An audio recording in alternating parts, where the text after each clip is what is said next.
had your first... Launch your first show. We're on.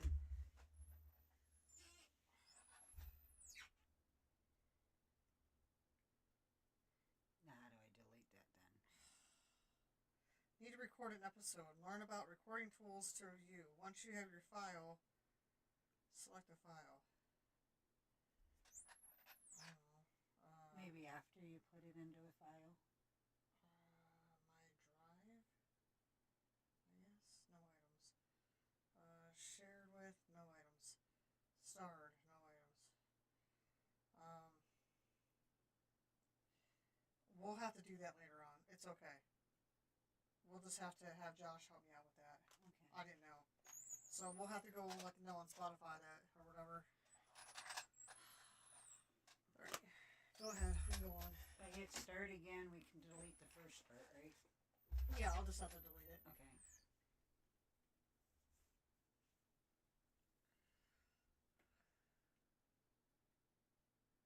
We on? Yeah, I think so. Yeah. Okay, it said stop recording, start recording. Okay. Alrighty. Okay, so we are on. We're supposed to be on Spotify, but something is, I don't know. I was Could be supposed the to. storms. Things Yeah, there's a file thing going on that's messed up, so we're gonna have to try to do that next time. So what's okay? We'll get it situated. I got another week or two to go. We were talking about Jack in the Box. Jack in the Box murders, Michigan. Her name is Beverly McCallium. She's a homely looking thing. Yeah, she looks scary. Does, yes. Does very, yeah. She She can do allegedly some time. pushed Roberto Carballo down the basement stairs of a couple's Charlotte, Michigan home in 2002 and beat him with a hammer and suffocated him. Da-da-da-dun. Just looking at her picture, you know she did it. Oh, yeah. I have no doubt about it. The victim's fate was a mystery for decades. His charred remains were discovered in 2012 in a metal box in a blueberry patch in western Michigan. A blueberry patch. Hey. You're over there eating blueberries of a dead body. How do them taste? The body was not positively identified as belonging to Carballo until 2015. Wow. So he was there for what, 13 years? He was there a minute. I wonder how many people were picking them blueberries and eating them. Well, maybe she put it where somebody wasn't picking them. Maybe they were Well, just... it's a blueberry patch. Doesn't necessarily mean it was a farm where people were eating them. Well, I mean... There's patch of raspberries out by Mom, but nobody's out there. Could there be a body by there? I don't know. It was charred. Maybe they overlooked it because it got greenery on it or something. McCallum, who now 63, wasn't arrested until 2020, so she got away with that for like 18 years. Yeah. When she was apprehended at a hotel in Italy, just the outskirts of Rome, McCallum was a guest of the hotel along with her teenage son. Italian hotels are required to register their guests using an online system that connects them to the police database. Wow. That's crazy. Oh, so if I go to Italy and get a hotel room, I have to go into the... Wow. Stay out of the blueberry bushes. The database flagged an Interpol arrest warrant. I'll make sure I ain't got no warrant so I go there. Wow. The U.S. authorities initially have been trying to extradite McCallum from Pakistan, where they thought she had been living. She arrived in Italy from Pakistan. Italian authorities said McCallum, who has an Italian heritage, was attempting to arrange to live permanently in Italy. Wow. Following her return to the U.S. earlier this year, McCallum was held on a $10 million bond. She faces a second-degree murder and dismemberment and mutilation of the body. That's her charges. So she beat him with a hammer. Yeah, suffocated him. Suffocated him. I wonder if she tried to suffocate him and then beat him, or if she beat him and then suffocated Well, she him. burned him apparently. Well, she burned him after she beat the crap out of Yeah, him. and then she buried him. But if she suffocated him, what's the sense in beating him? So she must have beat him, then suffocated him, then tortured him. She wanted to make sure he was gone. Yeah.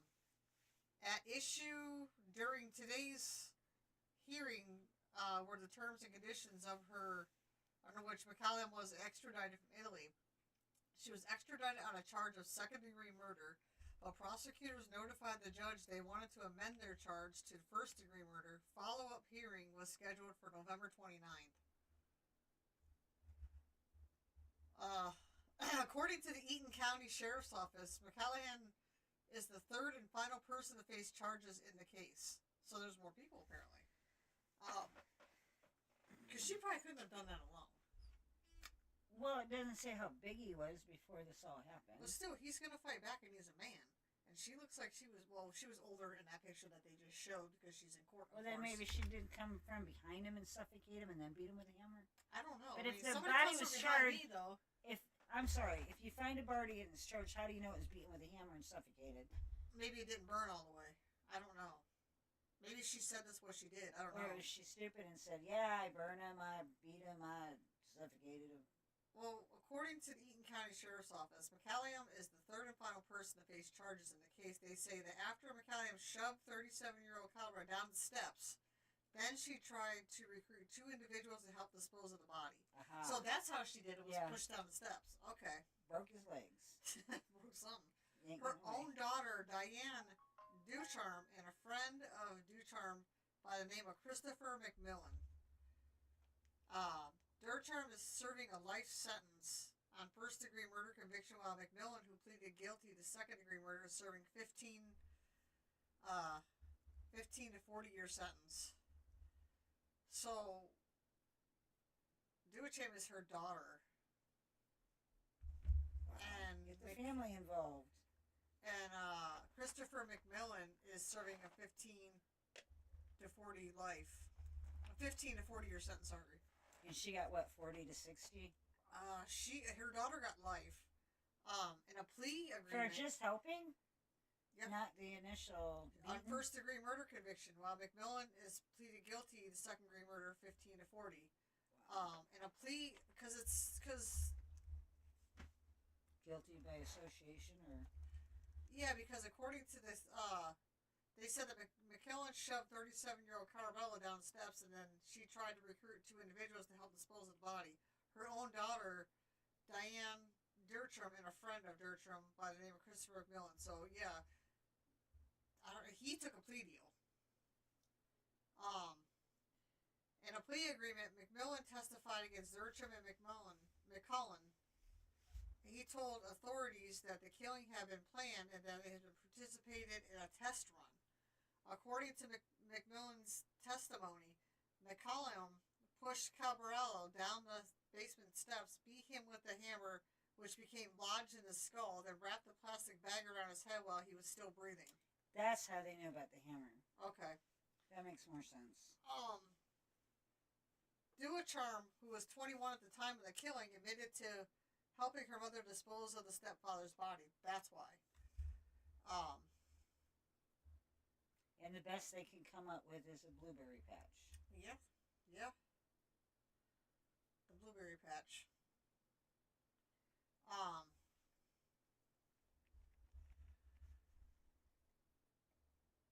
Now, you guys gotta look this lady up. She looks scary.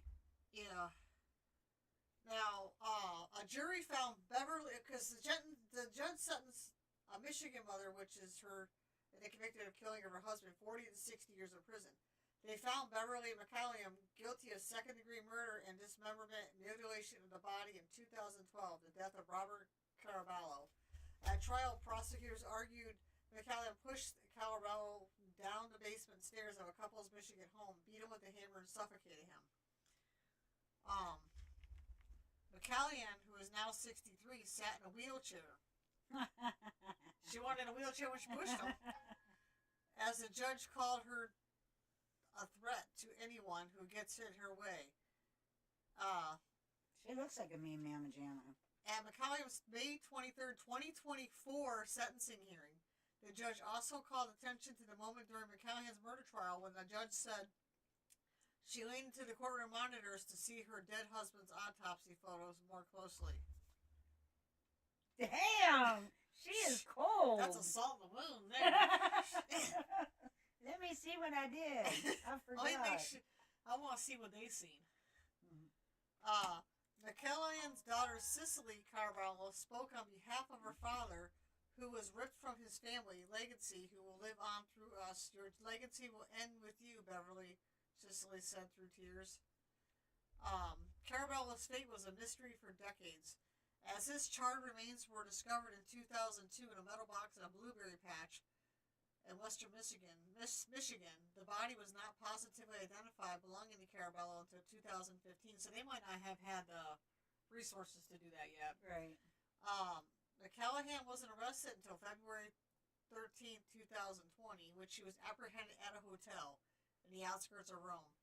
She and her teenage son had been hotel guests. Italian hotels are required to register, as we said before.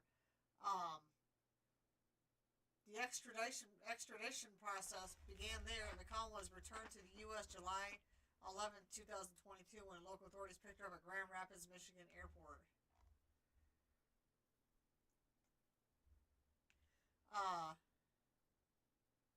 Yeah, she was trying to live in there permanently, but she wasn't able to do that. So I wonder if he complained about her food or something and she just snapped.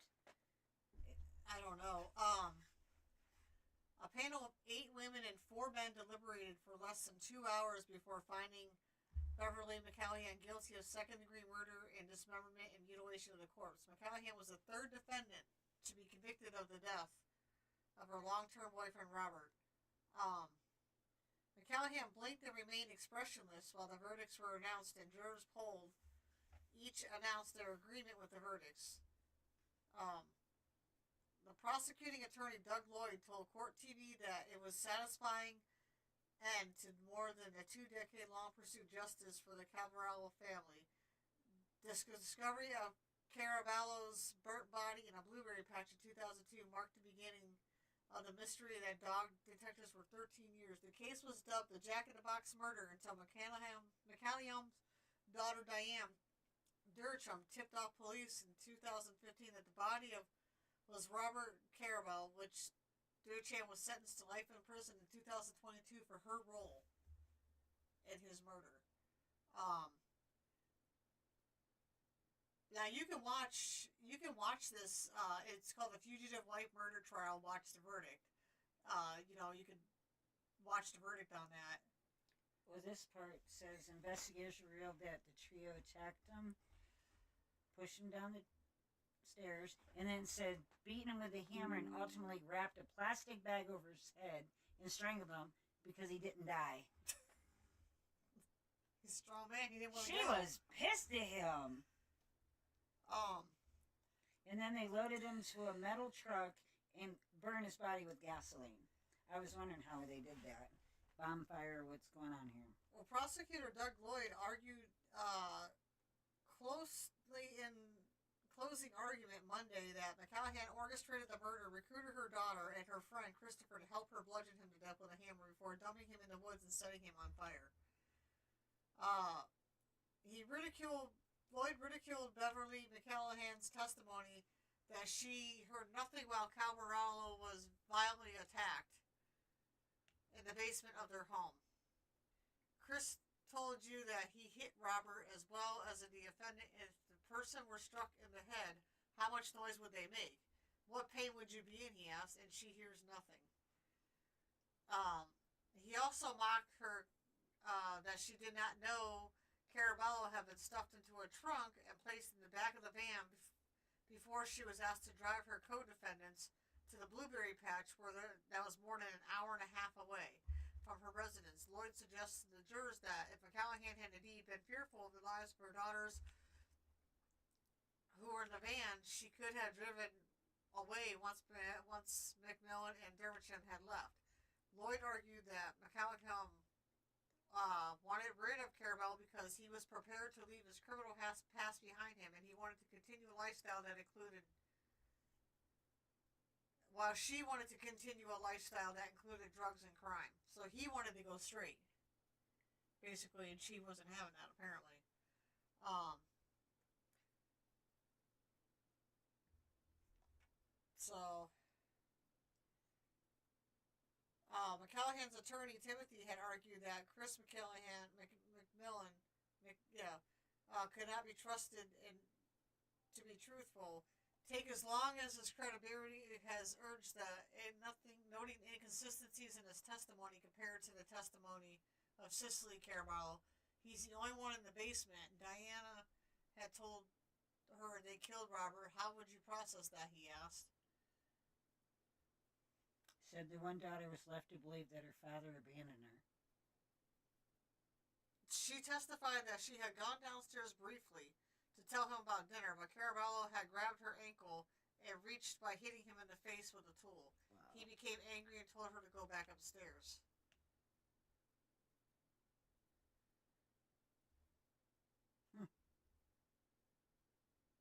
She said that McCallahan said that when Duiterm and McMillan went down to the basement, she thought they were going to talk. She said Caraballo had insisted the two move out that day because they did not approve of Duiterm's gay lifestyle, which that's her daughter, I'm assuming. Duiterm, yeah. And he said McMillan had to go because he was a freeloader.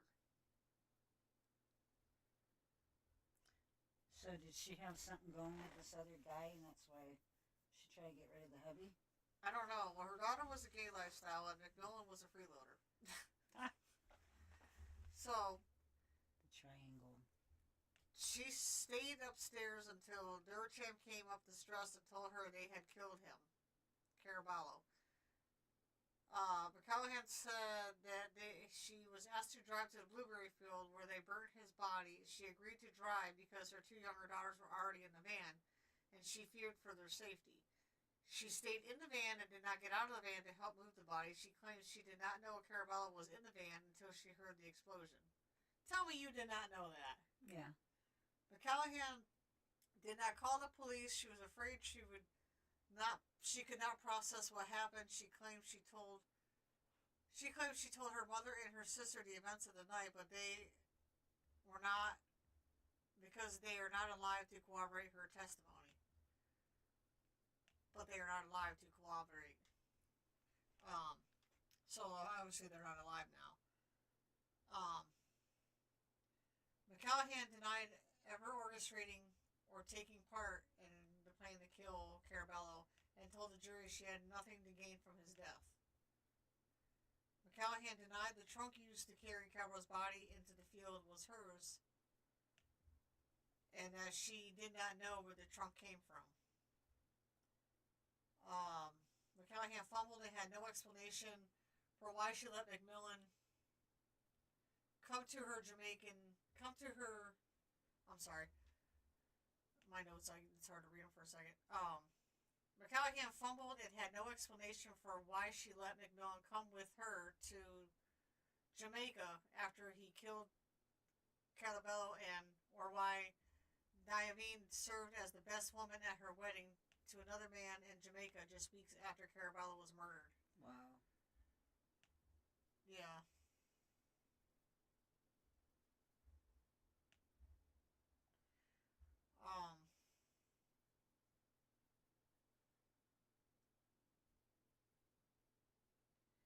I don't know what you guys think of this. So she's not even trying to deny it or plead crazy. She's just, yeah, I did it. Well, a DNA expert, I guess, was saying the DNA did not match of Beverly McCallahan and her co-defendants Diane Duiterm and Christopher McMillan. She suggested that the lack of DNA had meant the suspect's gloves. This is Joni Johnson, the DNA, the one that the DNA expert. Among the items she was given to test the box of gloves, the DNA box was compared to the three suspects in this case, and they were ruled out as contributors.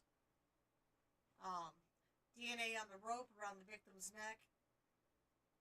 Rope around the victim's neck. Where did that come into play? I don't know. DNA on the rope of the victim's neck. Holy moly! What Oh. didn't they try to do this poor guy? A cushion from the crime scene and a hair on the cushion concluded no match.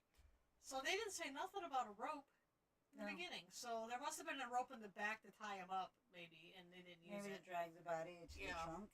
That could be. On their first trip, they focused. When they went to the defendant's house in 2015 to test presence of blood on their first trip, they focused on the first floor, which did no results. On the second trip, they sprayed the basement with luminol presumptive test blood. They tested for blood and another chemical test and confirmed the presence of blood in the area where McMillan says the victim was fatally bludgeoned. Well, you figured they'd do it in the basement because it's concrete. Well, they pushed him down. It'd be easy to get him once he fell down the stairs. Well, they were smart. They would have put a tarp down there and then pushed him. I'm just saying. Well, not that I've ever committed a You crime. really thought about this, huh? Well, they don't. You can think. go down the stairs more often first. Yeah. He was fatally bludgeoned, portion of the concrete with a blood stain that could not be examined at the Michigan State Crime Lab and was sent to, could not be examined. Okay. It was sent to an independent lab. An analyst from the cybergenetics was able to determine that the sample was the victim, Robert Carabello. I just can't imagine beating someone to death with a hammer, though. Yeah. Well, didn't beat him to death because he didn't die, so they strangled him. That had to hurt like hell.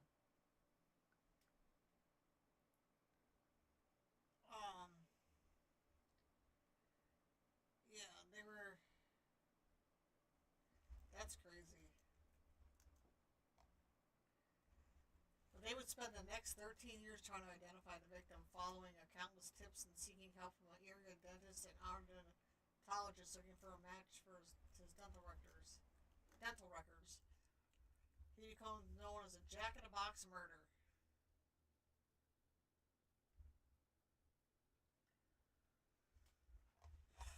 That's crazy.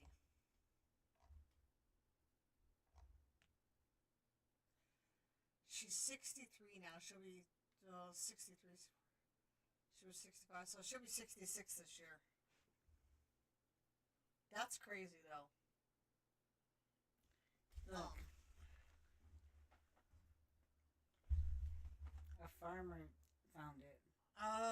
Afternoon of May, I was going to probably get to that part.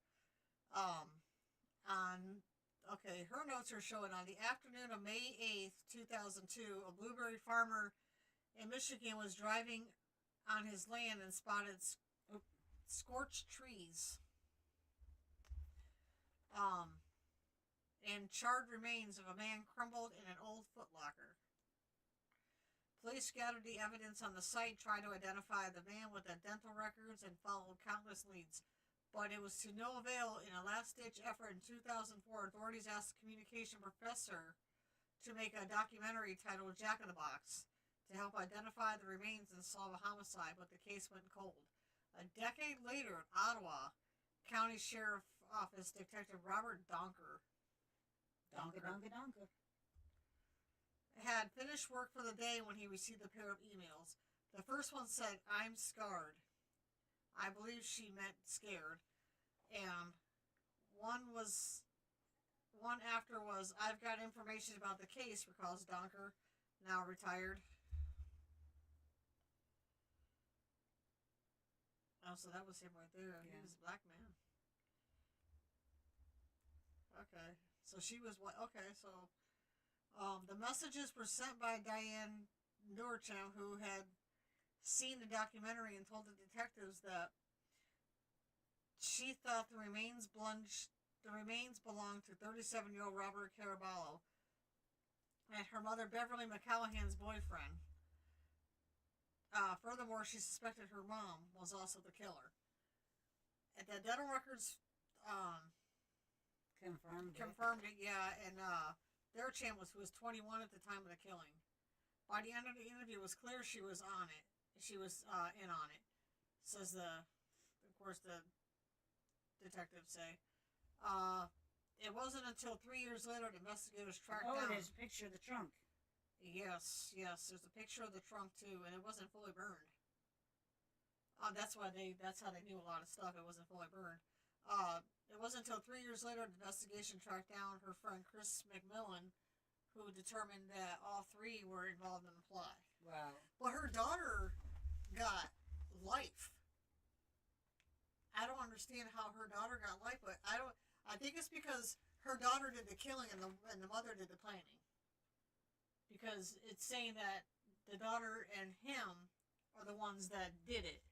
That's from my understanding. He was a handyman. Well, he was handy with the stuff, that's for sure. Carabello, a newspaper delivery.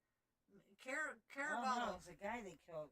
It was a newspaper delivery. Yeah, he was a newspaper delivery man and a handyman. Had been out of prison for less than a year when he was attacked at his home he shared with McCallion in Charlotte, Michigan on May 7, 2002.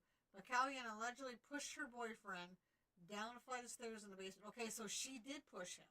Yeah. Okay. Oh, yeah, it did say in the beginning she did push him. Okay, she's just claiming she had nothing to do with it, but yeah, okay.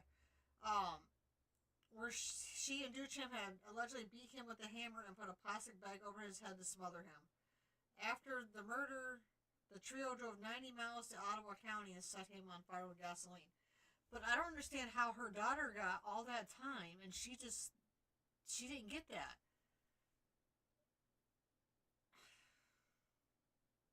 Because the villain took a plea deal, 15 to 40 years, to agree to testify against the others. And in 2021, Duchamp was convicted of first-degree murder, sentenced to life without parole. With a hammer.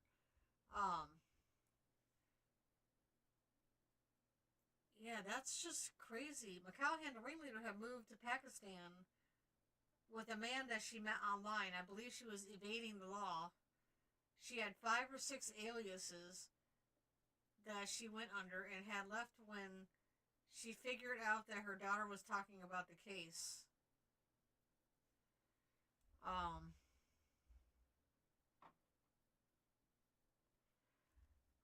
Yeah, on the stand, McCallaghan 60 denied that she killed him, placing blame on her daughter. It took the jury less than an hour to find her guilty. I didn't see any remorse, just denial, throwing other people under the bus, just bad acting up there. I was disappointed in her, and I thought she would give a little better performance than that. Wow. That's crazy. I just don't understand how.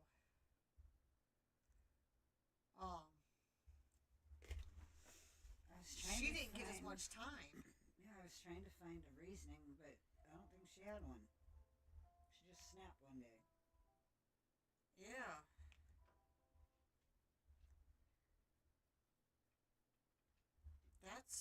She didn't get as much time as her daughter did. I don't understand.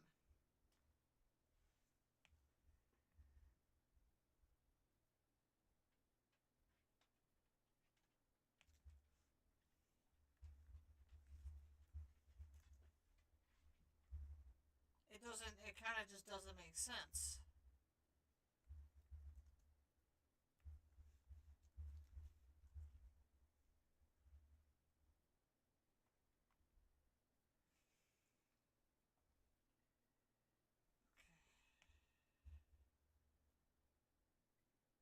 The jury only needed 2 hours to deliberate to convict the woman in the death of her husband. 2 hours, that's all it took.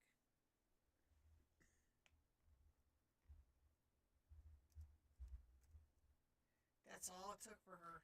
Yeah. Jury came in 2 hours.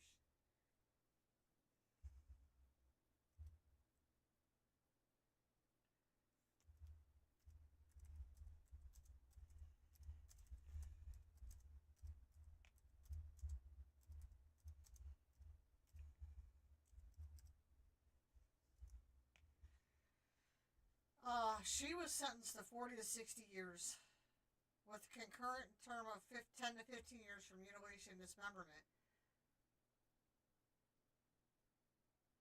So she could get, 85 years. So she's pretty much got a life sentence too. Mm-hmm.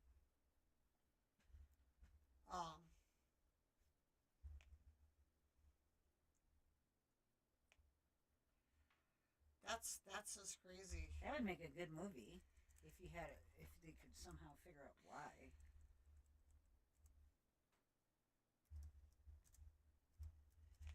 Yeah.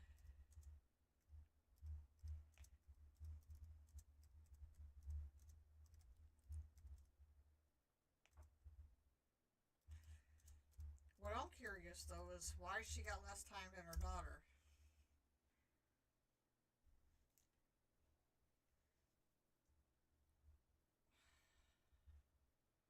It's really not saying why she got less time.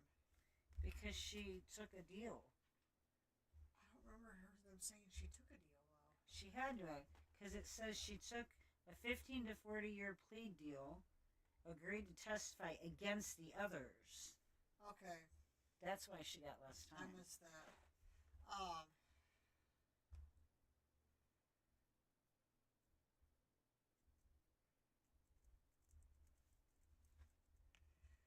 So the daughter tried to act innocent and say, I think I know something about it. And oh, yeah, okay, I see. Okay, I see. Yeah. but the wife actually took the deal before the daughter could. That's right. Okay, I see that now. I think we said that already, and I just missed it. Got excited when she seen the hammer in the trunk, didn't you? That's a hell of a hammer. Oh my God, the handle's about broke. She must have been really swinging on it. Yeah.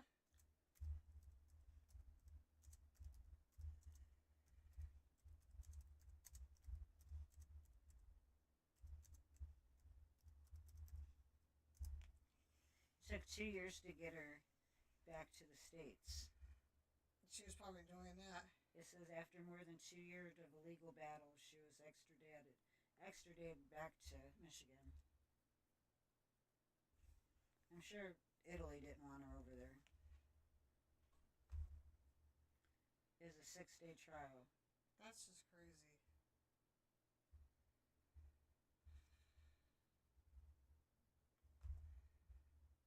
And it says that she, look at this, she took the stand. Oh, denied that she killed Carabelle, placing the blame on her daughter. McCallahan had to. Wow. Yeah. Threw her daughter under the bus. Okay, yeah, because we just did talk about that. Okay, my bad. Great mom. I missed that part. I mean, I didn't miss it, but I mean, it slipped my mind. Because I have it pulled up here on my notes that I got on here, and okay, that matches it then. So she was 21, and her whole life is gone now. What the heck? Isn't that crazy how a parent will throw their child under the bus I like can't that? imagine doing that. Well, she knows she did it, and then she's going to get life. She's got life anyway. Why not let your kid go? You got life. Regardless of what happened, you were getting life. She's got 85 years if you add all her time together. Even if she does 40 plus that other time, the 15 and whatever years, she's still going to do life, regardless. Because she's 60-something. She's not going to live to be 100. To throw your daughter under the bus? Oh, look. He was cramping her lifestyle. That's a good reason to do this. Okay. He was cramping her lifestyle. That's what it says. So they were both doing drugs, and he decided that he didn't want to do it no more, so that was cramping her Yeah, lifestyle. cramping her lifestyle, so she took him out.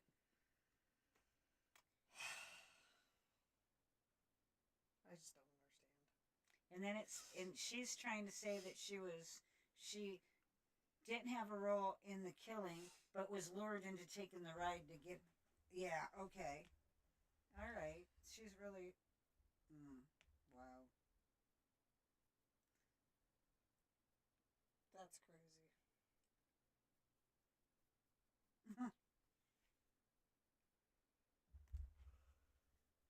But did you know that the daughter was only 9 years old when she helped move the body?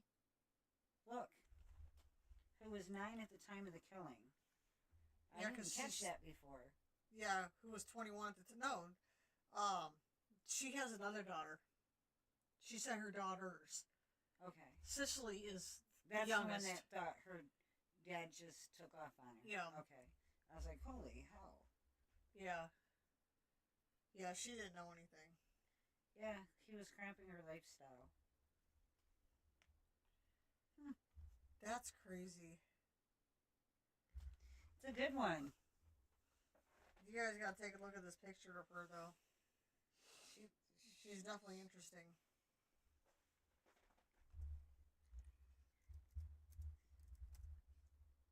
Well, hubbies, you better look out. Don't cramp your woman's lifestyle. Oh my goodness. I looked hard to find the reason and the logic behind this. There, yeah.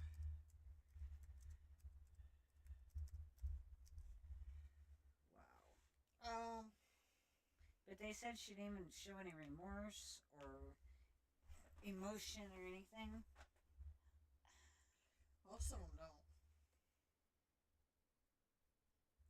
So I wonder if she had any past medical issues. You know, or she just one day didn't want him around anymore. Instead of kicking him out of the house, she did that.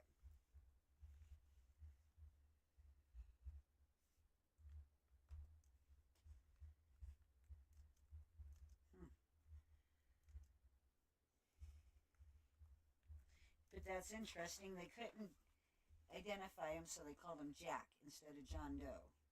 So he ended up being Jack in the Box. Jack in the Box. So some smart ass cop came up with that.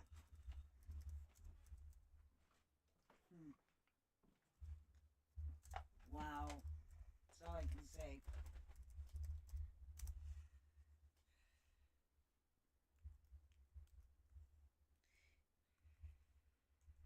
They were that well off that she could travel all over the world like that, though? Well, she said she had no reason to.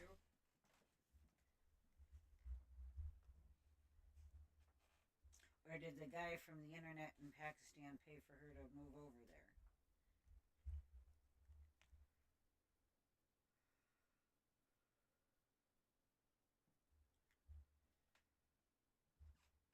So in 2002, it was the murder.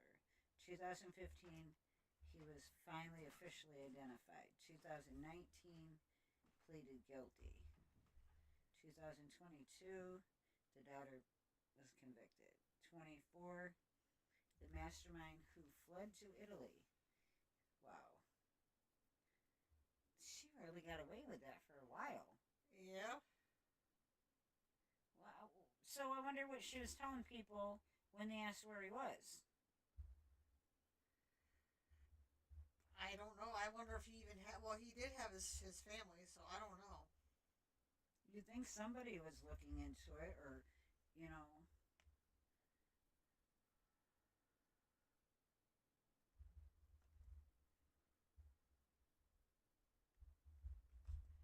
Makes you wonder how many more out there that people don't know or aren't identified. That's true. You know. But to turn on your daughter like that when you're already up there in life, why would you do that? That I couldn't tell you.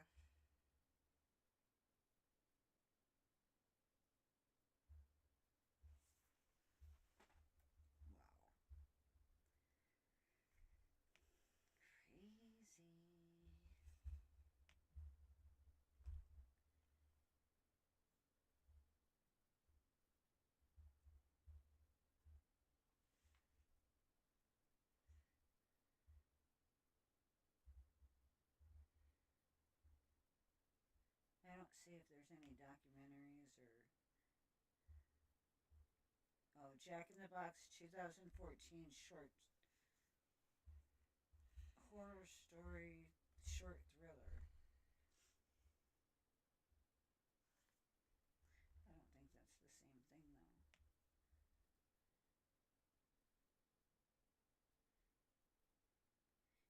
You guys will have to watch some of these YouTube videos and see her snarky attitude.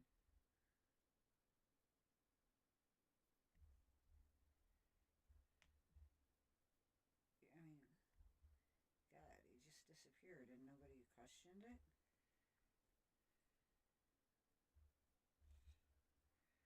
Apparently not.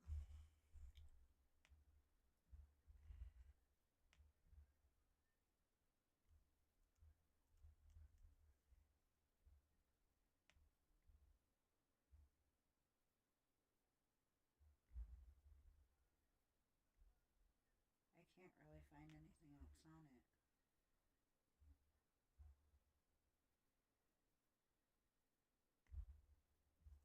it. What do you guys think?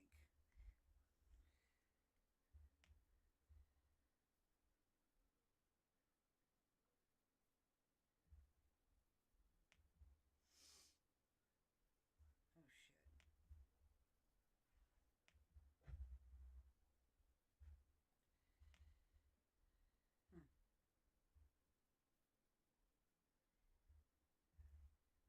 Well, how'd she not end up with a nickname after doing this? I don't know. What would you call someone that does that? Thor? Thor? Her and her magic hammer? That's crazy.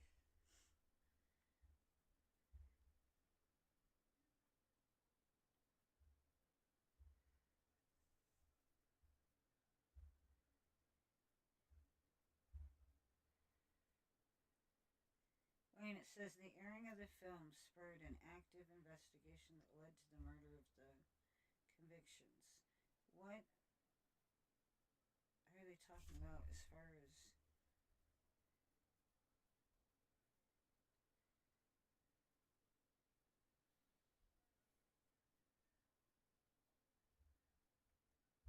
Well, she looks so... Oh, here's the tree. Oh, shoot. Where'd it go?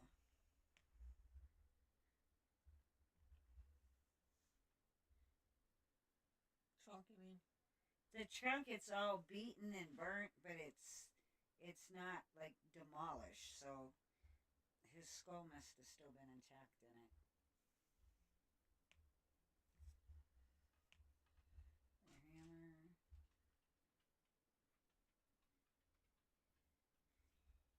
I can't imagine driving 90 miles with a dead corpse in my vehicle, though. Hopefully they had That's air what, on. like an hour and a half away? That's, yeah.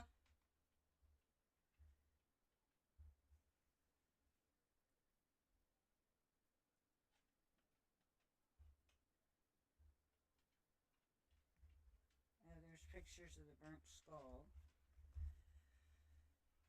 Yeah, you guys would have to definitely look at that.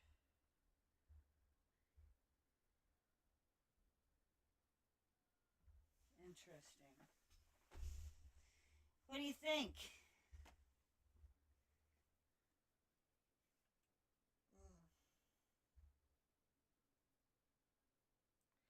So who do you want to do next? I don't know. This was a pretty good one. Anybody got any ideas? Anybody?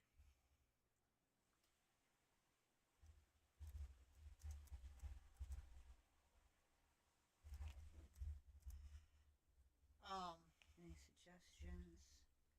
Inquiries?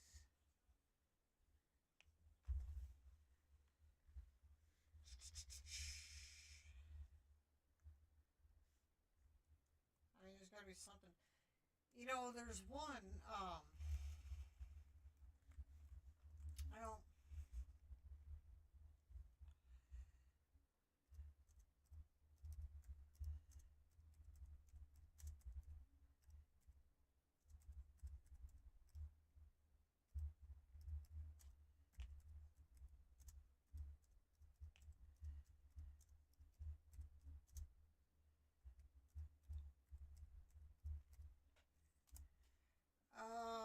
What's it called here? Toledo Festival shooting, a mass shooting at Old West End Festival on June 6, 2026.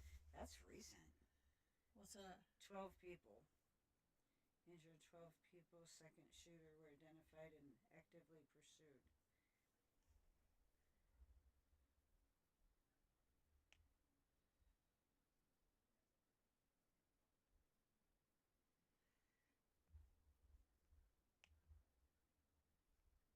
Oh my.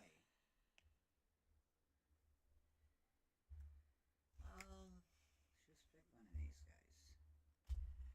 I'm trying to. Violent crime, murders.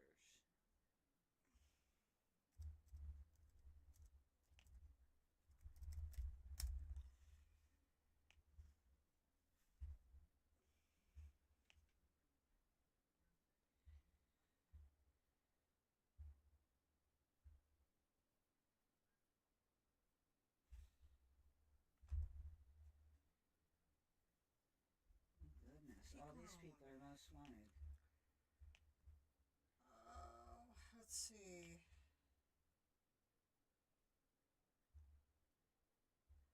I don't know.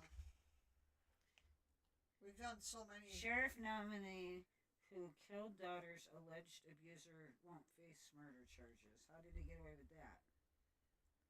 Smart man. Where did this happen? Arkansas.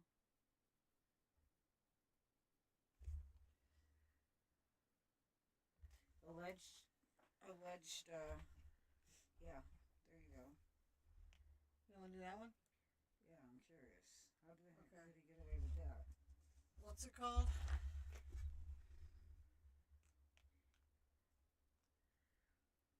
What's the guy's name? Ralph? Oh, no, that's the... Aaron Spencer. Yeah. Aaron Spencer.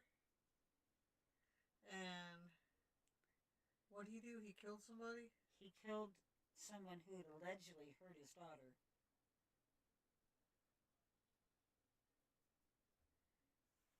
Hurt his daughter. Okay.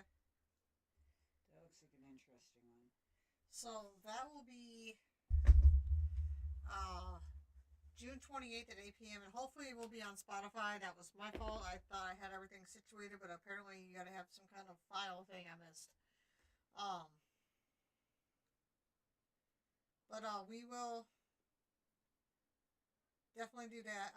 We still have stuff for sale, and James Michael Monroe, known as Tina Monroe, the final trial, I guess they did for August.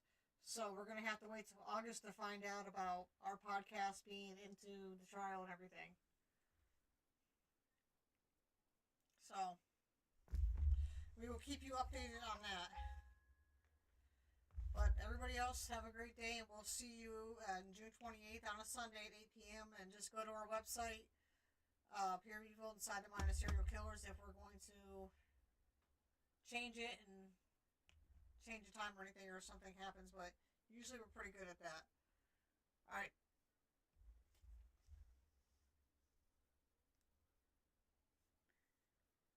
And then you gotta hit stop streaming, or I'm not for sure.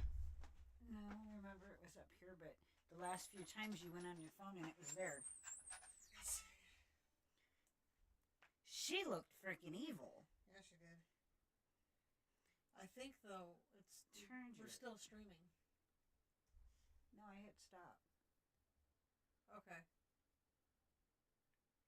Let me check real quick.